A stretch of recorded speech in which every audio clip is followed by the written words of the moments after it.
ആസിഫിക്ക, ഫ്രണ്ട്ഷിപ്പിന് ഒരുപാട് വാല്യൂ കൊടുക്കുന്ന ഒരാളാണ് ആസിഫിക്ക. പല ഇന്റർവ്യൂസിലൊക്കെ പറഞ്ഞിട്ടുണ്ട്, എനിക്ക് ചുറ്റും കുറെ ഫ്രണ്ട്സ് ഒക്കെ ഉണ്ടെങ്കിൽ ഞാൻ അത്ര ഹാപ്പിയാണ്. ടൈം ഒരുപാട് കൊടുക്കാറില്ല, കുറെ ഫ്രണ്ട്സ് ഉണ്ട്, ടൈം സ്പെൻഡ് ചെയ്യാനായിട്ട് എപ്പോഴും ശ്രമിക്കാറുണ്ട്. അതുപോലെ ആസിഫിക്കയുടെ ഒരു ബെസ്റ്റ് ഫ്രണ്ടിനെ നമ്മൾ ഇനി സൂപ്പർ സ്റ്റാർ ഗ്രാൻഡ് ഫിനാലയുടെ വേദിയിൽ കൊണ്ടുവന്നിട്ടുണ്ട്. ഈ ഇരിക്കുന്ന 4 പേരല്ലാത്തവരോ? അവരായിരിക്കില്ലല്ലോ. അല്ല, 5. അതുമല്ല, ഇക്കടെ ഒരു ബെസ്റ്റ് ഫ്രണ്ട്.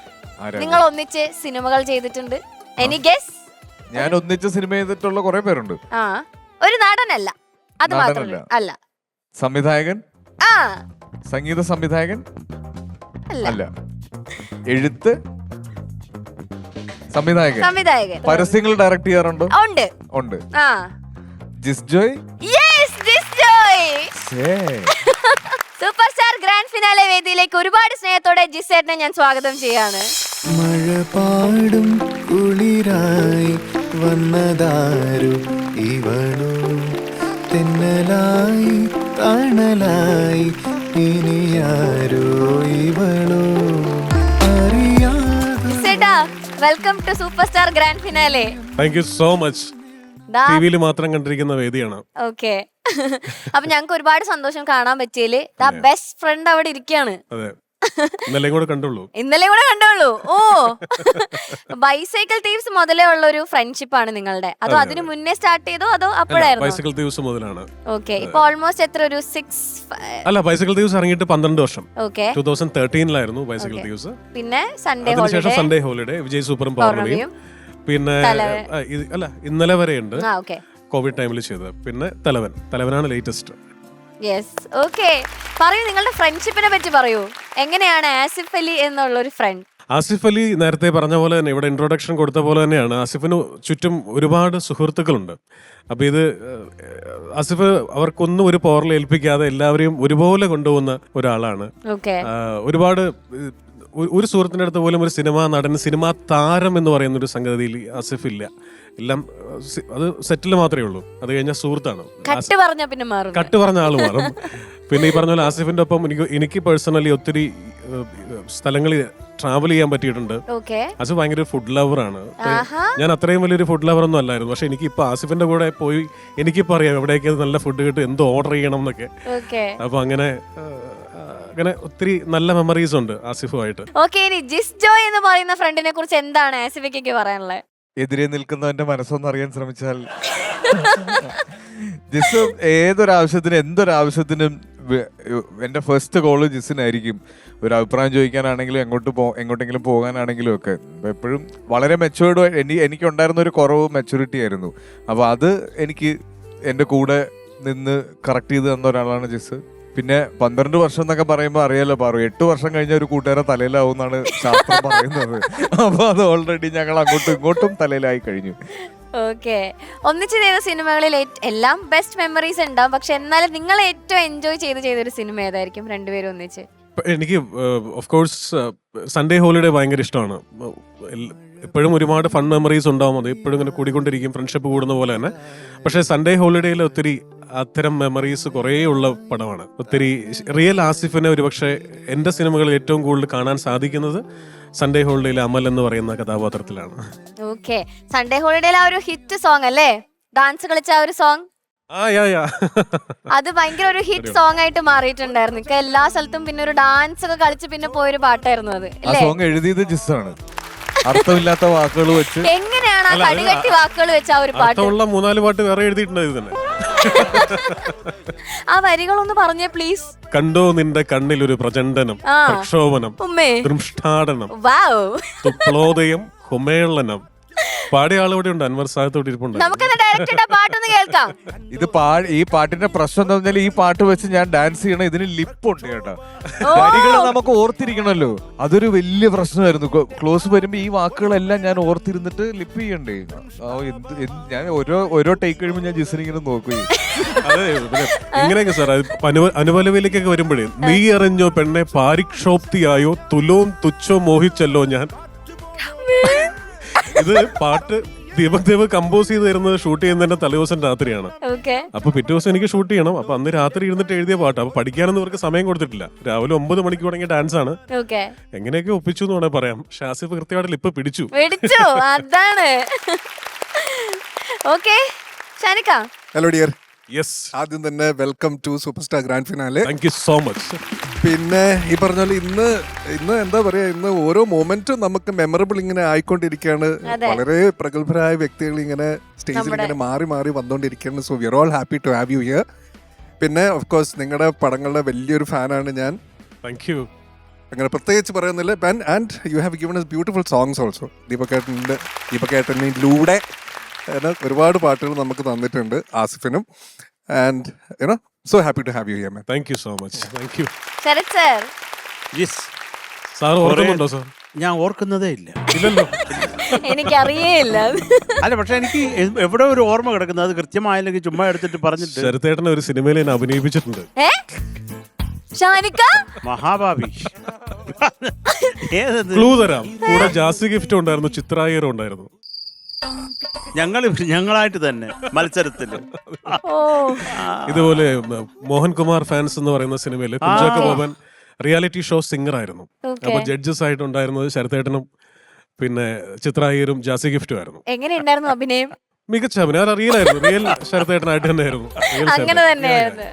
അയ്യോ, ഇപ്പഴാ ഓർമ്മ വന്നത്. ജിച്ച കണ്ടതിൽ കുറെ സന്തോഷം. അവര് ഏതാണ്ടൊക്കെ പറയായിരുന്നു എൻ്റെ അടുത്ത്. നമുക്കിത് അങ്ങനെ അഭിനയിക്കാൻ പറ്റത്തില്ലല്ലോ. നമുക്ക് ഈ പറഞ്ഞു തരുമ്പോ എനിക്കാണെങ്കിൽ ചിരിയും വരുന്നു. നമ്മൾ ഇവരാൾ പറഞ്ഞു തന്നിട്ട് തിരിച്ചത് പറയുമ്പോ ഭയങ്കര കോമഡിയാ. പക്ഷെ എന്നാലും കണ്ടതിൽ കുറെ സന്തോഷം, വളരെ കുറെ സന്തോഷം. കാരണം ഇപ്പോഴാണ് ഞാൻ ഇവിടുന്ന് നടന്നു പോകുമ്പോ എന്തോ ഒരു വൃത്തികെട്ട ഓർമ്മ മനസ്സിലായി. കണ്ടതിൽ കുറെ സന്തോഷം.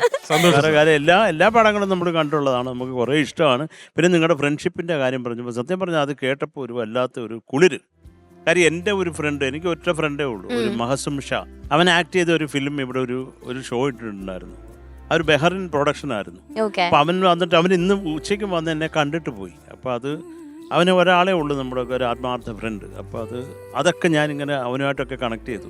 കുറേ സന്തോഷം കണ്ടതിൽ. ഇനിയും ഭീകര പാട്ടുകളും ഭീകര സിനിമകളും ഉണ്ടാവട്ടെ എന്ന് ആത്മാർത്ഥമായി പ്രാർത്ഥിക്കുന്നു. എന്നെ അഭിനയിക്കാൻ വിളിക്കരുത്. മ്യൂസിക് ചെയ്യാൻ വിളിക്കും സാർ. അതിന് വിളിക്കും. അതിനാരും വിളിക്കാത്തത്. ചേച്ചി ജിസ് ജോയ് എനിക്ക് ഒരുപാട് ഇഷ്ടമുള്ളൊരു വ്യക്തിയാണ്. കാരണം എന്താന്ന് വെച്ചാല് മഞ്ചരിയോ ശ്രതകാകളിയോ രണ്ടാം പാദത്തിൽ പ്യാരിതയോ, ഇതുകൊണ്ട് എനിക്കൊരു പ്രത്യേക ഇഷ്ടമുണ്ട്. ആ പാട്ടിനകത്ത് ഒരുപാട് വരികൾ, ബുദ്ധിമുട്ടുള്ള വരികളാണ്. എനിക്ക് ഈ പാട്ട് ഇഷ്ടമായിട്ട് ഞാൻ അത് സ്റ്റേജിൽ പാടാൻ പോയി. അപ്പൊ ഇതിൽ ഏറ്റവും എളുപ്പത്തിൽ എനിക്ക് കിട്ടിയ വരി ഇത് എന്റെ പേരുള്ളത് കൊണ്ട് എനിക്ക് ആ ലൈന് പെട്ടെന്ന് ഓർത്തെടുക്കാൻ പറ്റും. ബ്യൂട്ടിഫുൾ കോമ്പോസിഷൻ, ബ്യൂട്ടിഫുൾ വരികൾ. ശരിക്കും ഞങ്ങള് ഒരുപാട് വേദികളിൽ ഇതുപോലെ കുട്ടികൾ കോമ്പറ്റീഷൻസിന് പാടുമ്പോഴൊക്കെ ഈ പാട്ട് എടുത്തു കൊണ്ടുവരും ചലഞ്ച് സോങ് ആയിട്ട്. ചില സമയത്ത് നല്ല പാട്ടാണ്. അത് നേരിട്ട് കണ്ട് അഭിനന്ദിക്കാൻ സാധിച്ചതിൽ ഒരുപാട് സന്തോഷം. Thank you so much. പിന്നെ എൻ്റെ പേര് ഉപയോഗിച്ച് ഇങ്ങനെ ഒരു പാട്ട് ചെയ്തതിലും എനിക്ക് വളരെ സന്തോഷം. ഈ ഒരു അവസരത്തിൽ ഹാപ്പി ഓണം പറഞ്ഞുകൊള്ളുന്നു.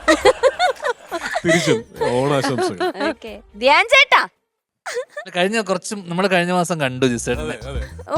മോന്റെ ആദുവിന്റെ ബർത്ത്ഡേ ഒക്കെ ഉണ്ടായിരുന്നു. ജിസേട്ടന് ഞങ്ങൾ ഒരുമിച്ചൊരു നമ്മൾ കുറെ വർഷം മുന്നേ ഒരു സിനിമ, ഞാൻ ലവ് ആക്ഷന്റെ സമയത്ത് ഒരു കഥ കേട്ടിരുന്നു.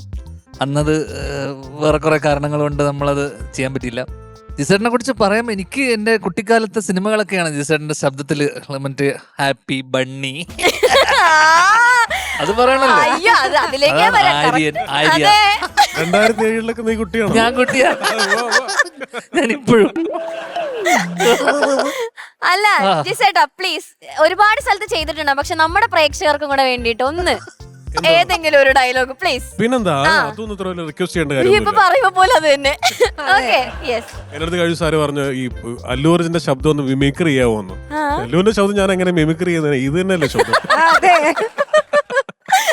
എന്നാലും ഒരു ഒറ്റ ഡയലോഗ് പറയാം. ഇപ്പൊ എവിടെ ചെന്നാലും പറയുന്ന ഡയലോഗാണ്. ഏറ്റവും പുതിയ പടത്തിന്റെ ആയതുകൊണ്ട്. പുഷ്പ എന്നാൽ ഫ്ലവർ അല്ലടാ, ഫയറടാ. South India, north India, east, west, അങ്ങനെ ഒരുപാട് ഇന്ത്യ ഒന്നും ഇല്ലടാ, ഒരേ ഒരു ഇന്ത്യ.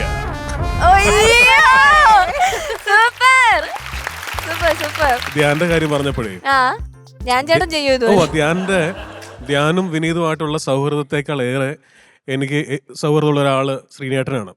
കാരണം സൺഡേ ഹോളിഡേ എന്ന് പറയുന്ന സിനിമ ഞാൻ ആസിഫിനോട് പറഞ്ഞിരുന്നു, ആസിഫെ എല്ലാവർക്കും റീപ്ലേസ്മെന്റ് ഉണ്ട്. സൺഡേ ഹോളിഡേക്ക് സംവിധായകൻ എന്നുള്ള രീതിയിൽ എനിക്ക് റീപ്ലേസ്മെന്റ് ഉണ്ട്, ആസിഫ് അലിക്കുണ്ട്, ബാക്കി എല്ലാവർക്കും ഉണ്ട്, ലാൽ ജോസനുണ്ട്, ആശാ ശരത്തിനുണ്ട്. അതിൽ റീപ്ലേസ്മെന്റ് ഇല്ലാത്ത ഒരേ ഒരാൾ ശ്രീനേട്ടൻ അവതരിപ്പിച്ച കഥാപാത്രമാണ്. ശരിയല്ല ആസിഫെ? അപ്പൊ ഞങ്ങള് ഓർക്കുന്നുണ്ടോ ആ ദിവസം ഞാൻ ശ്രീനേട്ടനെ കാണാൻ വേണ്ടിയിട്ട് ഈ കഥ പറയാൻ വേണ്ടി പോകുമ്പോൾ ഞാൻ ആസിഫിനോട് അളിയാ ഒന്ന് പ്രാർത്ഥിക്കണേ, പുള്ളി നോ പറയല്ലേ. കാരണം ആശുപത്രി കിടക്കുന്ന ലാൽ ജോസ് സാറിന്റെ കഥാപാത്രത്തിന്റെ അടുത്ത് യാതൊരു ഔചിത്യവും ഇല്ലാതെ വന്ന് കഥ പറഞ്ഞു, സിനിമയുടെ കഥ പറഞ്ഞ് കേൾപ്പിച്ച് കമ്മിറ്റ് ചെയ്യിക്കണം. ഇതാണ് ആ സിനിമയുടെ പ്രധാന ഇതിവൃത്തം. ഒരു സൺഡേ ആണ് കഥ നടക്കുന്നത്, അതുകൊണ്ടാണ് സൺഡേ ഹോളിഡേ. അപ്പൊ അത് അത്രയും പേടിച്ചിട്ടാണ് പോയത്. പക്ഷെ അന്ന് മുതലുള്ള ഒരു സൗഹൃദമാണ്. എൻ്റെ അടുത്ത് മൊത്തം കഥ പറഞ്ഞു കഴിഞ്ഞപ്പോൾ ശ്രീനേട്ടൻ പറഞ്ഞു തനിക്ക് എപ്പോഴാണ് ഡേറ്റ് വേണ്ടതെന്ന് ചോദിച്ചു. അപ്പോൾ എനിക്ക് വിശ്വസിക്കാൻ പറ്റുന്നു, എനിക്ക് കരച്ചിൽ വരുന്നുണ്ട്. ഞാൻ 2 മണിക്കൂർ എടുത്ത് സാമാന്യം മോശമായിട്ടാണ് ആ കഥ പറഞ്ഞതെന്നാണ് എൻ്റെ വിശ്വാസം. അപ്പോൾ എനിക്കറിയാം ശ്രീനേട്ടൻ ഇമോട്ട് ചെയ്യുന്നില്ല, ഞാൻ പറയുന്ന ഒരു തമാശയ്ക്കും ശ്രീനേട്ടൻ ചിരിക്കുന്നില്ല, ശ്രീനിവാസ് ഒരു ഇമോഷനും തിരിച്ചു തരുന്നില്ല, ഇങ്ങനെ ബ്ലാങ്ക് ആയിട്ട് കേട്ടോണ്ടിരിക്കുക. അപ്പോൾ എനിക്ക് മനസ്സിലായി ഇത് ഒരിക്കലും അദ്ദേഹം ചെയ്യാൻ പോകുന്നില്ല. എനിക്ക് എങ്ങനെയെങ്കിലും ഇറങ്ങി ഓടിയാൽ മതി, എനിക്ക് ആ വീട്ടിൽ നിന്ന് ഇറങ്ങി ഓടിയാൽ മതി. വൈക്കത്തുള്ളൊരു വീട്ടിലിരുന്നാണ് ഞാൻ കഥ പറയുന്നത്. അപ്പോൾ കഴിഞ്ഞപ്പോൾ ഞാൻ ശ്രീനേട്ടൻ ഞാൻ പൊയ്ക്കോട്ടെ എന്ന് ചോദിച്ചപ്പോൾ ശ്രീനേട്ടൻ പറഞ്ഞു തനിക്ക് എപ്പോഴാണ് ഡേറ്റ് വേണ്ടതെന്ന് ചോദിച്ചു. അപ്പോൾ ഞാൻ സാർ അഭിനയിക്കുന്നുണ്ടോന്ന് ചോദിച്ചു. പിന്നെ എന്തിനാ എൻ്റെ അടുത്ത് വന്ന് കഥ പറഞ്ഞതെന്ന് ചോദിച്ചു. അപ്പോൾ ഞാൻ പറഞ്ഞു എനിക്കിങ്ങനെ അങ്ങനെയാണെങ്കിൽ അടുത്തതിൻ്റെ പിന്നത്തെ മാസം തുടങ്ങണം. അപ്പോൾ ഞാൻ പറഞ്ഞു സത്യമായിട്ടും ഈ കഥ ഇഷ്ടമായോ എന്ന് ചോദിച്ചു. ഇഷ്ടമാവാതെ ഇത് ചെയ്യാന്ന് പറയാൻ താൻ എൻ്റെ അമ്മായിയുടെ മോനോ പെങ്ങളുടെ മോനോ വല്ലതും ആണോ? ഒരു കാര്യം കൂടെ ഉണ്ട്, 4 മണിക്കാണ് എന്നോട് വരാൻ പറഞ്ഞത്. ഞാനിങ്ങനെ പല തിരക്കുകൊണ്ട് ഓടിപ്പിടിച്ച് ഇവിടുന്ന് വൈക്കത്തെത്തി വീട് കണ്ടുപിടിച്ച് വന്നപ്പോഴത്തേക്കും 4:45 5 മണിയായി. ശ്രീനാട്ടനിരുന്ന് വേറൊരു സിനിമ എഴുതിക്കൊണ്ടിരിക്കുക ഒരു ഫ്രണ്ടിന്റെ വീട്ടിൽ, ഒരു കായലോരത്തുള്ള മനോഹരമായ വീട്. അപ്പൊ ഞാൻ പേടിച്ച് കുറേ സോറി എല്ലാം പറഞ്ഞു ഇവിടെ ഇരുന്ന് ശ്രീനാട്ടൻ തിരിച്ച് മിണ്ടുന്നേ ഇല്ല, എൻ്റെ അടുത്ത് ഒന്നും മിണ്ടുന്നില്ല, ഇങ്ങനെ ഇരിക്കുകയാണ് ഇങ്ങനെ. അപ്പൊ ഞാൻ പതറിയിരിക്കുക, ഒരു സിംഹത്തിന്റെ മുമ്പിലാണ് നമ്മൾ ഇരിക്കുന്നത്. അപ്പൊ ഞാൻ പറഞ്ഞു ശ്രീനേട്ടാ എന്നോട് ക്ഷമിക്കണം. എന്തിന്? ഞാൻ പറഞ്ഞു ഞാൻ 4 മണിക്കായിരുന്നല്ലോ അപ്പോയിൻമെന്റ്, അതൊക്കെ അറിയാമല്ലേ? ഞാൻ പറഞ്ഞു അതെ, എനിക്ക് കാലടിയിൽ ഒരു മീറ്റിംഗ് ഉണ്ടായിരുന്നു, ആ മീറ്റിങ്ങിന് താൻ പോകാൻ വൈകിക്കാണ്. അല്ല ആ മീറ്റിംഗ് കഴിഞ്ഞ് ഇങ്ങോട്ടേക്ക് എത്തി.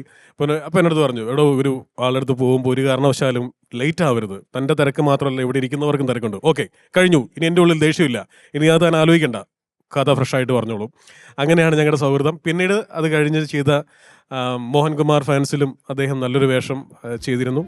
പലപ്പോഴും വീട്ടിൽ വിസിറ്റ് ചെയ്യാറുണ്ട്. എനിക്ക് ഒത്തിരി ഇഷ്ടമുള്ളൊരു വ്യക്തിയാണ് ശ്രീനേട്ടൻ. എത്ര നേരം വേണമെങ്കിലും സംസാരിച്ചുകൊണ്ടിരിക്കാം. നല്ലൊരു വ്യക്തിയാണ്, നല്ലൊരു മനുഷ്യസ്നേഹി, സാത്വികൻ. ജിസേട്ടാ ഇപ്പൊ എന്തായാലും നേരിട്ട് കണ്ട സ്ഥിതിക്ക് എനിക്ക് ഒരുപാട് ഇഷ്ടമുള്ളൊരു സിനിമയാണ് സൺഡേ ഹോളിഡേ. ഞാൻ എനിക്ക് ആസിഫിക്ക് ഇന്റർവ്യൂ ചെയ്തപ്പോഴും ഞാൻ പറഞ്ഞിട്ടുണ്ട് സൺഡേ ഹോളിഡേ എന്ന് പറഞ്ഞ സിനിമയും അതിലെ പാട്ടുകളും ഭയങ്കര ഇഷ്ടമാണ്. അപ്പോൾ ഈ ഫീൽ ഗുഡ് സിനിമകൾ, ബൈസൈക്കിൾ തീവ്സ് അല്ലെങ്കിൽ ഇതൊക്കെ ഫീൽ ഗുഡ് സിനിമകളും നേരെ മറിച്ച് തലവൻ പോലത്തെ സിനിമകൾ, ഏതാണ് ജിസേട്ടന് കൂടുതൽ ഇഷ്ടമുള്ളത്? ഏറ്റവും കൂടുതൽ പേഴ്സണലി സത്യസന്ധമായിട്ട് പറയാൻ പറഞ്ഞാൽ ഫീൽ ഗുഡ് സിനിമകളാണ്. കാരണം ഫീൽ ഗുഡ് സിനിമകൾ ചെയ്യാനാണ് ഇവിടെ ആൾക്കാർ അധികം ഇല്ലാത്തത്. മറ്റേത് ത്രില്ലേഴ്സ് ചെയ്യാനോ ആക്ഷൻ ചെയ്യാനോ ഹൊറർ ചെയ്യാനോ ഇഷ്ടംപോലെ സംവിധായകരുണ്ട്. സക്സസ്ഫുൾ ആയിട്ട് ഒരു ഫീൽ ഗുഡ് സിനിമ ചെയ്യാൻ പറ്റിയാൽ അതൊരു നല്ല കാര്യമാണ്. എപ്പോഴും ആളുകൾക്ക് 100 കൂട്ടം ടെൻഷനുണ്ട്, ഞാൻ വിശ്വസിക്കുന്നത് അങ്ങനെയാണ്. ഒരു ലോഡ് ടെൻഷനുണ്ട് നമ്മുടെ ആൾക്കാർക്ക്. അപ്പോൾ അവർ അതെല്ലാം 2.5 മണിക്കൂർ അവരെ മറക്കാൻ സഹായിക്കാൻ സാധിച്ചാൽ അതൊരു വലിയ കാര്യമാണ്. അതാണ് ആ അർത്ഥത്തിൽ എനിക്ക് ഏറ്റവും ഇഷ്ടം ഫീൽ ഗുഡ് സിനിമകളാണ്. അപ്പൊ ഇനിയും അതുപോലത്തെ സിനിമകൾ ഞങ്ങൾക്ക് തരിക. തീർച്ചയായിട്ടും. ഓക്കെ.